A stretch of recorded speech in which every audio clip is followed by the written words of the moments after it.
আহা, বলো না যুবক, কতদিন হয় বলতেও পারো না ফজরের ওয়াক্ত কখন, ফজরের সূর্য কেমন, ফজরের হাসি কেমন, ফজরের বরকত কেমন। আল্লাহ তাআলা বলেন কুরআন আল ফজর আই সালাত আল ফজর।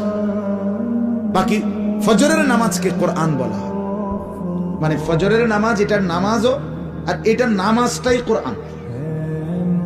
তাফসিরে লিখছে মানে হলো এই, ফজরের নামাজ যেন কোরআনুল কারীমের লম্বা তেলাওয়াত দিয়ে মোড়াইয়া প্যাকেটিং করিয়া ফজরের নামাজ দেওয়া হয়েছে। ফজরের নামাজ যেন কোরআন মোড়ানো, কোরআন দ্বারা প্যাকেটিং করা। এই জন্য ফজরের নামাজের তেলাওয়াত কোরআন শরীফ লম্বা হয়, লম্বা হয় না? হ্যাঁ, লম্বা তেলাওয়াত স্বাভাবিক। যেই কোনো ইমাম 4 ওয়াক্ত নামাজের চাইতে ফজরের ওয়াক্তে